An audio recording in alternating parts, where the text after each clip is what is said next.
Olá, como vão vocês? Tudo bem? Estamos aqui hoje para dar continuidade à nossa aula de História.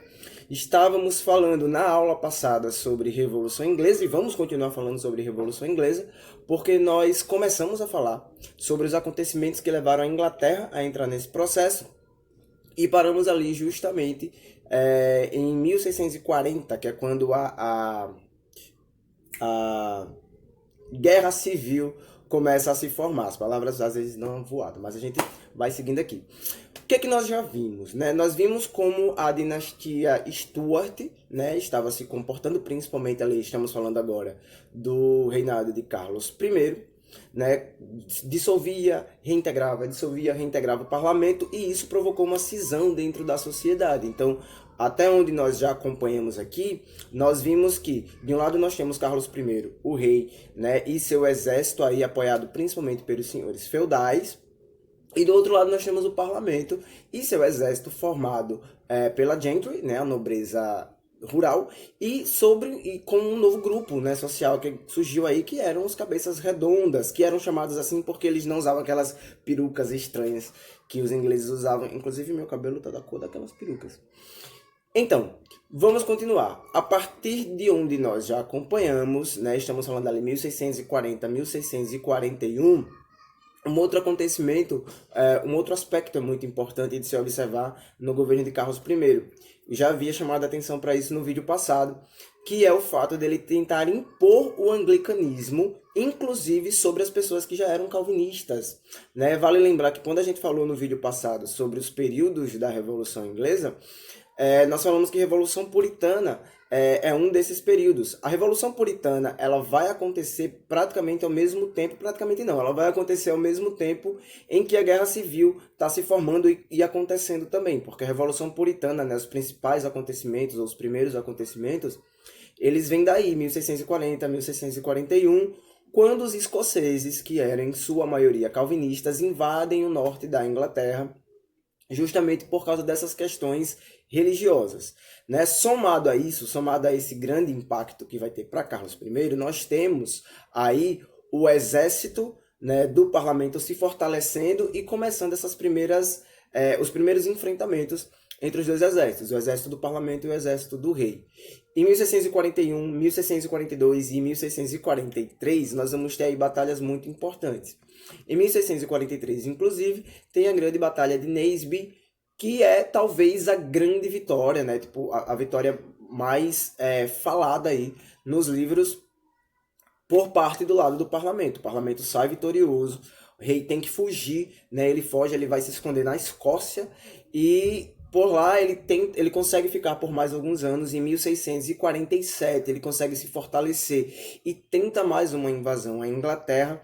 Ele mais uma vez perde nessa batalha e porque durante esse processo aí, né, durante esse momento entre 1643 e 1647, Oliver Cromwell, que é um grande líder, né, do exército do parlamento, ele lança o New Army Model, né, um novo modelo do exército, um exército profissionalizado, um exército com novas armas, com novas tecnologias e novas táticas. Então, esse exército faz toda a diferença agora nessa segunda tentativa, em 1647, que é quando finalmente Carlos I é derrotado e é julgado, condenado à morte por decapitação. E isso é muito importante para a história da Inglaterra. Para a história da humanidade a gente pode dizer hoje, mas naquele momento para a história da Inglaterra, porque é um símbolo, né, ter o seu rei condenado à decapitação, ter o rei sendo assassinado, sendo julgado e condenado, quebra com aquela ideia que se tinha até o momento na Inglaterra, de que, no mundo inclusive, de que o rei é uma figura soberana e está acima de todos os outros, de todas as outras pessoas, de todas as outras organizações. Então, essa simbologia é muito forte. Então, 1649, temos aí o final, né, com a decapitação de Carlos I. Acabou esse primeiro processo, vai ter início a partir daí um novo tipo de governo dentro da Inglaterra. Né? Começamos aí com o governo de Cromwell. E tá tudo certo? Tá tudo bem? Não, porque embora Oliver Cromwell não quisesse ser chamado, nunca aceitou ser chamado de soberano ou de rei, ele governou de forma ditatorial. o governo de Oliver Cromwell foi um governo ditatorial. E isso vai gerar consequências e insatisfações na sociedade, principalmente nas classes mais pobres, que vão vir mais para frente. Porque, imagine, quem fez parte do exército de Oliver Cromwell e do parlamento e conseguiu destituir o rei? Principalmente as camadas mais pobres, principalmente os homens que viviam nos campos.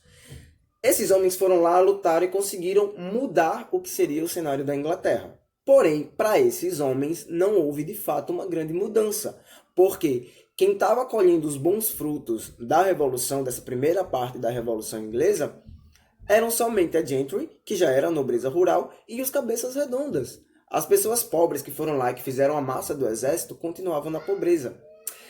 Por causa dessa insatisfação agora, vão se criar dois novos grupos, Digglers e Levelers. Os Levelers são os niveladores e os Digglers são chamados de escavadores.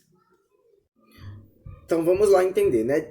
Niveladores e escavadores, esses dois grupos, eles exigiam os mesmos direitos. O que eles exigiam eram direitos iguais para eleger representantes políticos dentro do parlamento, porque isso é que era importante para eles naquele momento, né? Ter representantes dentro do parlamento e poder exigir aí o tão sonhado pedaço de terra deles, né? Esse pedaço de terra que tinha sido mais uma vez confiscado, só que agora tinha sido confiscado das mãos de quem? Das mãos dos senhores feudais e da própria igreja anglicana.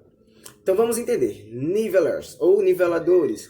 Os niveladores eles queriam representantes das camadas menos privilegiadas dentro do parlamento inglês. Enquanto os escavadores, eles reivindicavam as terras que pertenciam à igreja anglicana. Na verdade, eles queriam que fosse feita uma reforma agrária. E é lógico, né, é muito óbvio, que essa reação ela não vai ser bem aceita por Oliver Cromwell, porque como eu falei para vocês, ele era um ditador também. Então Oliver Cromwell ele vai reagir de forma muito violenta, ele vai mandar perseguir e assassinar todos os representantes dos dois grupos, né, e é assim que ele sufoca a criação aí desses dois grupos sociais, desses dois movimentos sociais dentro da Inglaterra. Ele vai governar até 1658, né, que é quando ele morre, 1658, isso está certo, que é quando ele morre, e quem assume o poder, né, depois de Oliver Cromwell, a gente não pode falar trono nesse momento, porque ele não se considerava um rei, ele não se considerava um soberano. Mas quem assume o poder da Inglaterra é seu filho, né, Richard Cromwell. Porém, o próprio parlamento ele se organiza para destituir Richard Cromwell. Por quê? O que ele estava tentando fazer era governar como o pai. Porém, ele não tinha força, ele não tinha o tato e ele não inspirava o medo que Oliver Cromwell inspirava. Então, para o próprio parlamento se tornou, e pelas tensões sociais que existiam, e ele não conseguia dar conta disso, para o próprio parlamento se tornou insustentável manter a linhagem aí dos Cromwell no trono. Mas esse ainda não é o fim da história. Com a morte de Cromwell em 1658 e a deposição de seu filho Richard Cromwell em 1659, surgia aí o medo por parte do parlamento de que as tensões e as insatisfações dentro da Inglaterra se tornassem cada vez maiores. E aí eles pensaram que uma forma de tentar sufocar essas insatisfações, de tentar conter a população, era trazer de volta ao poder de um monarca, o poder absoluto. Sim, depois de tudo isso, vamos trazer de volta o poder absoluto. E é aí que pensam em trazer de volta, né? Se arquiteta, se organiza aí o retorno da dinastia dos Stuart. E agora Carlos II, filho de Carlos I, que foi lá, né? Teve sua cabeça decapitada. Ele é colocado aí num acordo, depois de vários acordos com o parlamento, ele é colocado de volta no poder. Ele assume, não tem grandes mudanças dentro da Inglaterra durante o seu governo, né? Durante o seu reinado, vamos dizer assim. Porém, ele morre e quem assume o poder é o seu irmão. Em 1685, quem assume o poder, deixa eu não me deixar errar, 1685, estou correto?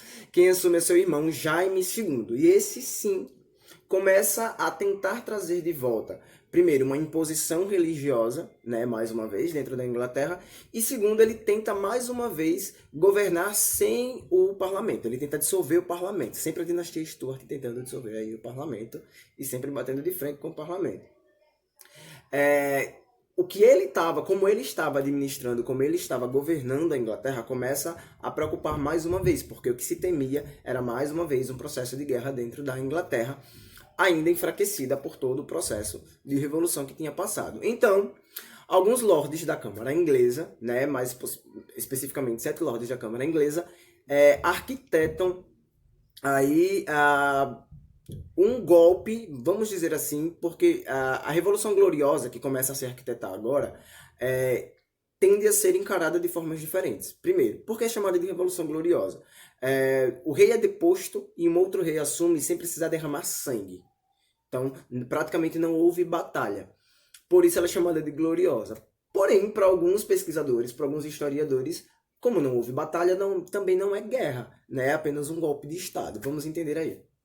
Certos lordes, usando o pressuposto, né, de barrar essa possibilidade aí de conflito dentro da Inglaterra, eles apoiam agora, né, que Guilherme de Orange, né, o príncipe de Orange, Guilherme II, príncipe de Orange, ele tente dar um golpe e tomar o trono. Mas aí vocês podem me perguntar, como é que uma pessoa que é príncipe de outro lugar pode ter direito a dar um golpe e tomar o trono de Jaime II, que já está ali? Guilherme de Orange era casado com Maria Stuart, filha do rei que tinha falecido, né, irmão de Jaime, Carlos II. Maria, filha de Carlos II, casou com o príncipe Guilherme e agora, né, ela teria direito, ela teria aí direção na sucessão do trono. Por conta disso ele vem, tenta dar o golpe dá certo e assim nós temos a Revolução Gloriosa concretizada e finalizamos aí todo o processo de Revolução Inglesa. É bem longo, mas é isso aí. Certo? Segue a atividade para vocês. Vou deixar aqui na descrição do link. E tchau. Até a próxima aula.